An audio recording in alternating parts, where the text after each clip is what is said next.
우리가 감형을 받기 위해서 반성문을 써야 된다는 것은 누구나 알고 있을 겁니다. 하지만 이 반성문을 어떻게 써야 하는지에 대해서는 대부분 모르고 계시거든요. 어떻게 써야 될까요? 지금 변호사랑에서 확인해 주세요.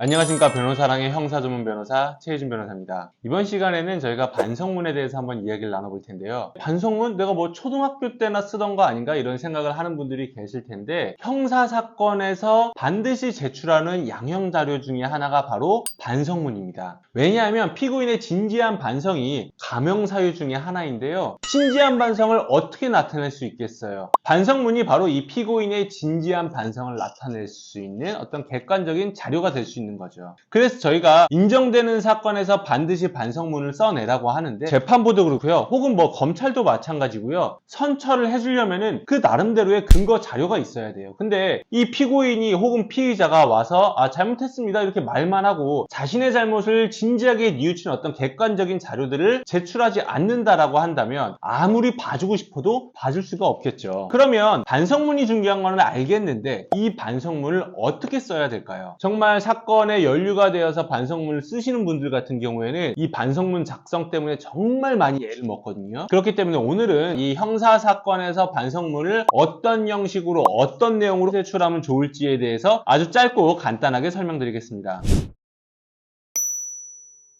먼저 형식적인 부분에 대해서 설명을 드릴 텐데요. 첫 번째, 반성문은 반드시 A4 용지에 작성을 하시는 것이 좋습니다. 왜냐면요, 이게 소송 기록인데요, 수사 단계에서 작성이 돼서 법원으로 넘어가게 됩니다. 다시 말해서 법원도 이 서류 뭉치를 보고 유무죄나 아니면 양형에 대한 판단을 하게 된다는 거죠. 보시다시피 이 서류 뭉치 자체가 A4 용지 크기로 제작이 되어 있어요. 그러다 보니까 내 반성문이 여기에 깔끔하게 편철이 되려면은 A4 용지 크기로 작성을 해주시는 것이 좋겠죠. 그 다음 두 번째로는 상단에 5cm 정도는 떼고 작성을 하시는 것이 좋습니다. 보시다시피 편철을 하다 보면은 위에 펀치를 뚫어서 구멍을 내게 되거든요. 그리고 이 상태에서 기록을 넘기다 보면은 말끔하게 넘어가지 않기 때문에 위에 5cm 정도는 적어도 보이지가 않아요. 그 다음 세 번째, 최대한 깔끔한 서류에다가 작성을 해주세요. 가끔 아기자기한 편지지에다가 작성을 하는 분들이 계시거든요. 근데 생각을 해보세요. 내가 형사사건으로 인해서 처벌을 받는 와중에 카카오톡 라이언이 방구 듣고 있는 편지지에서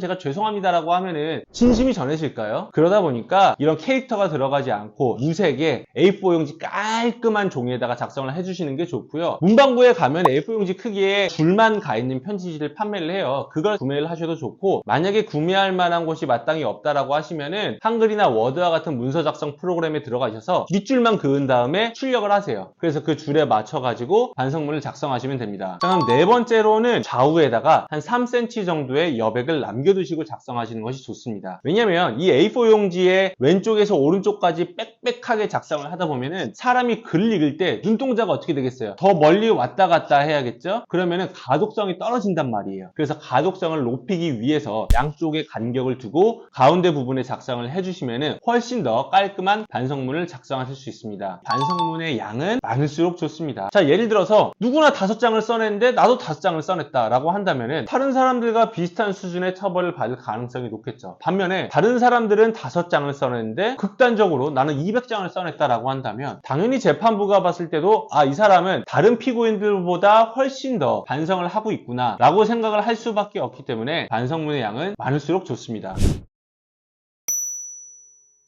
그러면 이 반성문에다가 어떤 내용을 담아야 될까? 사실 이게 정말 큰 고민거리 중에 하나인데요. 반성문의 가장 기본적인 내용은 내가 어떻게 해서 이 범행을 저지르게 되었는지, 그리고 범행 이후에 내가 얼마나 이 잘못을 뉘우치며 반성하고 있는지가 주된 내용이긴 합니다. 그래서 저희는 보통 이제 한 3부에 걸쳐 가지고 반성문을 작성하라고 하는데요. 먼저 1부 같은 경우에는 제가 방금 전에 말씀드렸던 이 범행에 이르게 된 간단한 경위와, 그리고 내가 내 이 잘못에 대해서 얼마나 반성하며 뉘우치고 있는지에 대한 내용을 주로 담아서 작성을 하고요. 그 다음 2부 같은 경우에는 내가 지금까지 살아온 성장 과정을 적어서 냅니다. 왜 그러냐면 내가 지금까지는 정말 바르게 자라왔었으나 순간의 실수로 인해서 이 사건 범행을 저지르게 되었다라는 점을 강조하기 위함이고요. 그 다음에 3부 같은 경우에는 그래서 내가 어떻게 앞으로 살아갈 것인가에 대해서 적어서 제출을 합니다. 왜냐하면 대부분의 범죄들이 이 형사재판을 한번 받은 분들은 그 이후에 다시 오는 경우들이 많아요. 그만큼 재범을 저지르는 경우가 많다는 건데요. 내가 앞으로 어떤 식으로 인생을 살아가면서 다시는 이와 유사한 사건뿐만 아니라 그 어떠한 범죄에도 연루되지 않겠다라는 나의 확고한 다짐을 재판부에게 전달한다면 당연히 양형에서 큰 도움을 받을 수 있겠죠. 추가로 반성문 양을 늘리기 위해서 걱정하시는 분들이 많이 계신데 일기 형태로 작성을 하라는 거예요. 왜 일기 형태로 작성을 하냐면 날마다 조금씩 쓰다 보니까 사실 작성자 입장에서도 크게 부담이 되지는 않고요. 재판부가 봤을 때도 이 사람이 날마다 내 사건에 대해서 한번 곱씹어 보면서 반성하고 뉘우치는 모습을 엿볼 수 있다 보니 양형에 크게 반영을 할 수밖에 없는 거죠. 그 외에도 내가 저지른 범행과 관련된 전문 서적이나 강의를 듣고 그에 대한 독후감이나 감상문을 제출하시는 것도 큰 도움이 될 수 있습니다. 그리고 중요한 거 하나, 간혹 반성문을 워드로 쳐서 제출하시려는 분들이 있거든요. 그거 좋지 않습니다. 워드로 치는 거는요 누구나 손쉽게 칠 수 있고요. 어디 가서 다운받아가지고 출력만 하면 끝이에요. 그러다 보니까 법원에 제출하는 반성문은 힘드시더라도 반드시 수기로 작성해 주시길 바라고요. 저는 너무 악필이어가지고 출력하는 게 더 나을 것 같아요 라고 하신다면은 내가 수기로 적은 반성문 하나 그리고 그것을 깔끔하게 워드로 옮겨 적어서 출력한 출력본 한 부 함께 제출하시면 큰 도움을 받으실 수 있습니다. 이번 시간에는 형사사건에 있어서 가장 중요한 양형자료 중 하나인 반성문에 대해서 설명을 드렸는데요. 사실 형사사건을 진행하는 과정에서 변호사가 대부분의 업무들을 도와줄 수 있어요. 하지만 변호사가 절대 도와줄 수 없는 부분이 바로 반성문입니다. 왜냐하면 피고인이 직접 작성해야 되기 때문인데요. 그래서 이 영상을 보고 계신 분들 중에서 반성문 작성에 어려움이 있으시다면 제가 말씀드린 내용을 참고하여 반성문을 작성하시고 최대한 선처를 받으시길 바랍니다. 지금까지 변호사랑의 형사전문 변호사 최희준 변호사였습니다.